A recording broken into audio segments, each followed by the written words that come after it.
For we are to God the fragrance of Christ. 2 Corinthians 2 verse 15. My channel, my name is Tope, and this is Top Notes by Tope. So if you like fragrance content, I would like you to subscribe to my channel. Today in the video, I have a comparison video between Lattafa's Bade'e al Oud, Oud for Glory, and the latest addition to the Bade'e al Oud, which is Bade'e al Oud Amethyst. So I have a video already which I'll link in the description box that I was unboxing and giving my first impressions about Bade'e al Oud Amethyst. But I think that the biggest question that I have always had, or that people have been thinking about, is how does this compare with the Bade'e al Oud original? So if you want to know this, without much ado, let's get into the video.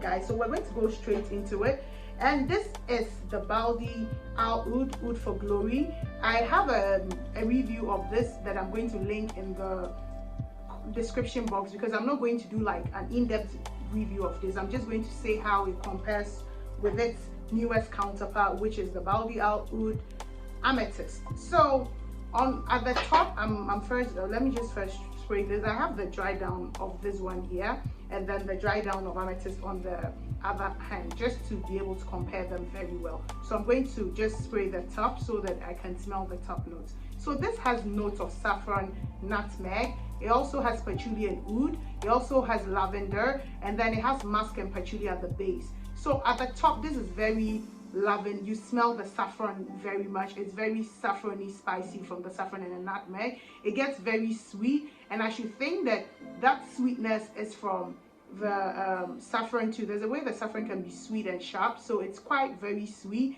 And then there comes in the oud, which is very nice, dry but not too dry. It's not an overly pungent oud. It's a nice oud. It's not very heavy. It's very nice. And this is a very long-lasting, heavy, deep, thick fragrance. Like it's a very nice fragrance, and if you know me, you would know that I love this fragrance so much.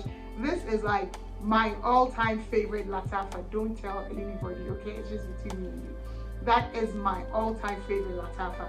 But when the other one came up, I thought, let me get it. So I'm going to, and you know, when this one dries down, it dries down to this like ambery oud saffron scent, woody ambery oud saffron scent that's very nice. It lasts forever. This is a very long lasting scent, I have to tell you. If the weather, in hot weather, it can give you anywhere between 8 to 9 hours, sometimes 10, but in the cold you could go more and more with it. It's a very beautiful scent. I enjoyed it. Last time when I traveled, that was November 2020, this was like the scent that I was using the most. I think this thing is almost done, but I have a backup. You see, it doesn't spritz very well, so I think that's how much.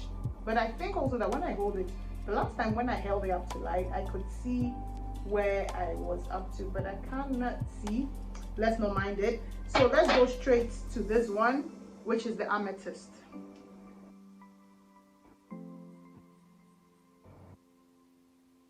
Okay, so this at the top smells like a light sweetened rose, but this rose scent, right, is more at the fruity nuance of rose. So you know, rose could be powdery, could be thick, jammy, it could also be fruity, and this has that fruity, and the fruity rose note is almost berry smelling.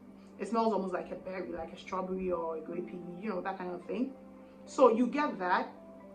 And that is because after I did the review, I went back to, you know, just research on Bulgarian rose and Turkish rose, which are in this scent. So there's Bulgarian rose, there's Turkish rose, there's pepper and pink pepper and bergamot at the top, and there's also I think there's amber and some other things, and oud at the bottom, at the base notes, I mean. So that's what you smell. But if you know rose and how distinct it smells like a fresh, light, you know, freshly picked rose. That's how it smells. And because it's very fresh, it's very light, it's very effervescent. It's not as sweet as this one, but it's kind of sweet.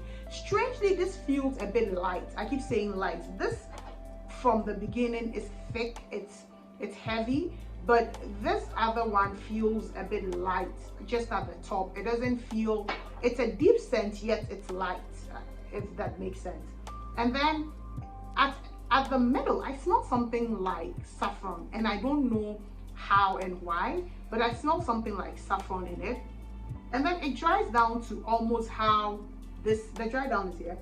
Yes, they have an almost, I think the difference, the variation in dry down might be about, let's say 20 to 30%, but they have an almost identical 70% at the dry down. They smell almost identical.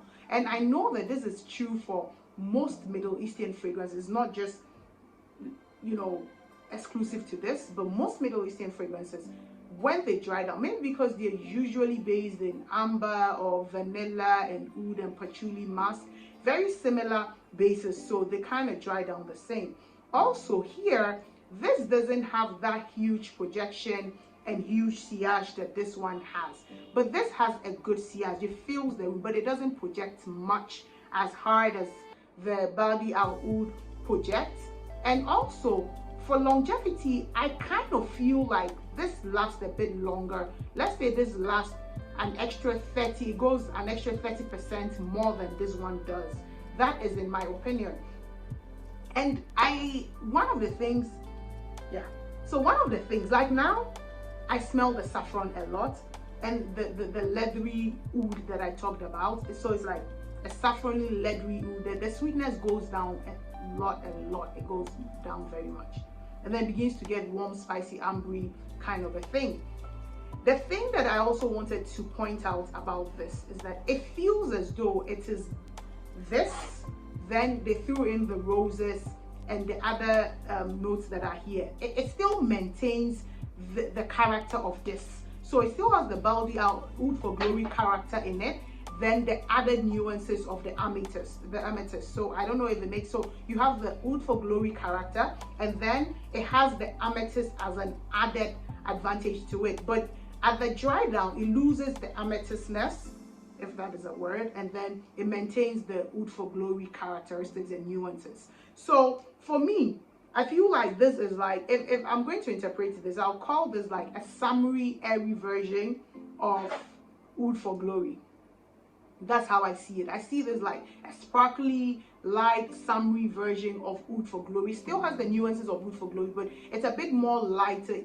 There's a deepness in it, but it's not as deep as this. This is deep and dark, but it's just deep and, you know, it has some depth to it. It is quite, it's a complex scent, like I said the last time. It has its way of changing. It does like 3 changes in the course of its lifetime. It doesn't stay the same from beginning to end, which is beautiful for a fragrance at its price. The question I know that everybody is having on their mind is it worth having the 2? Is it different enough to say that, you know what, I'm getting the 2? So for me, I am already a lover of this one, and so that is the Oud for Glory. And I love how this one is able to, in the end, translate to the dry down of Oud for Glory. But if you ask me, I would say that it's either one or the other, depending on your preference. So if you want the light, deep, dark, spicy oud scents, this is for you, right? With a bit of sweetness, not a bit, a lot of sweetness. But if you like the same oud spicy vibe, but a bit toned down with some level of floral and fruitiness to it, where the sweetness is not too much and is well balanced, this is it.